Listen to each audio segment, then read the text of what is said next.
of the Oklahoma teams was in Irving, Texas on Monday for day one of the Big 12 football media days, but 4 teams did step to the podium nonetheless. Of course, most of the headlines will go to Nebraska. The Big Red is preparing to play its final season in the Big 12 before jumping to the Big 10. Baylor is eagerly awaiting the return of its electric quarterback, Robert Griffin, from a knee injury. Iowa State is coming off a bowl win but facing a brutal schedule. Finally, Texas A&M, the program that almost jumped to the SEC, is hoping to jump up in the rankings thanks to the play of dynamic senior quarterback Gerard Johnson. All this in a segment we call The Best of the Rest.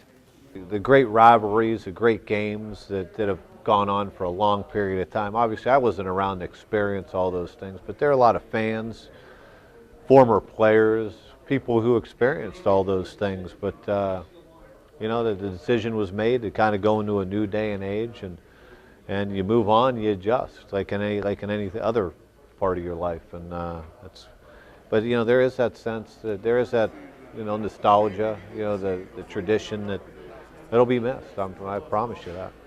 I grew up in Nebraska, so you know it was always exciting to watch, you know, the Nebraska-Oklahoma game, and now that we're leaving, you know, I'm kind of, you know, disappointed and upset about it. But you know, like I said, I'll forever be a Nebraska football player. But as far as I'm concerned, I'm in the Big 12. I've been part of the Big 12, and that's all I really focus on. I'm not sure. I mean, everybody has their own opinion. It may be 50-50.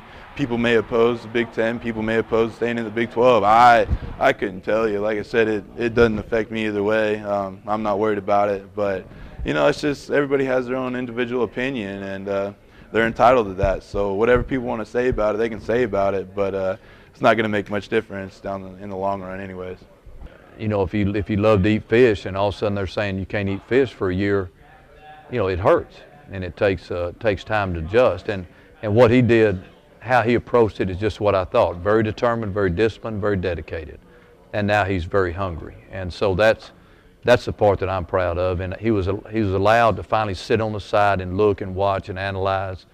And you know, hopefully it'll help his predictable outcomes, you know, when he gets the ball in his hands this year. Rob's just a piece of the puzzle. You know, it doesn't matter who we have out there, but Rob's a phenomenal leader, phenomenal athlete. You know, he's definitely a crucial piece. So, you know, when he's up on the line saying it's 4th and inches, boys, we got to get something going here.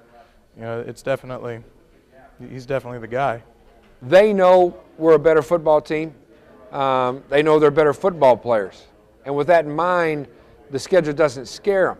I don't know if I should check common sense too as I go through that, but and that excites me about the direction and being a leader of the program, that they have that kind of attitude. I don't know if we'd allow them to be any other way, but you can tell whether it's being lived or not. And our guys are excited about the challenge that this schedule creates. Potential, I mean, it's definitely it's huge. You know, the fact that, you know, having all these guys around me as a quarterback, I mean, I'm smiling from ear to ear every day I go out there to practice, you know, just to see they do something special every day, and just the potential is there, and we all understand it, but we put in a lot of work this summer to know that potential is one thing, but execution is something else. I mean, potential is not going to win you games. Honing that potential and creating, you know, execution through potential is what gets you there. We'll find more about Gerard this season. You know, he had a very good year last year, but as I said to him about 3 weeks ago, I said, you know, your legacy is not, you're going to break every record in the record book at A&M passing the football, but your legacy will go down to whether you win or lose football games, the same as mine. And you know, I can graduate all our seniors like we did last year, but my legacy is going to be you win or you lose football games. So I think that's he understands that. Of course, on Tuesday, Mike Gundy and the Oklahoma State Cowboys will roll into town. We'll also talk to Missouri, Kansas State, and Texas Tech. Reporting from the Big 12 football media days in Irving, Texas, Damon Fontenot, News OK Sports.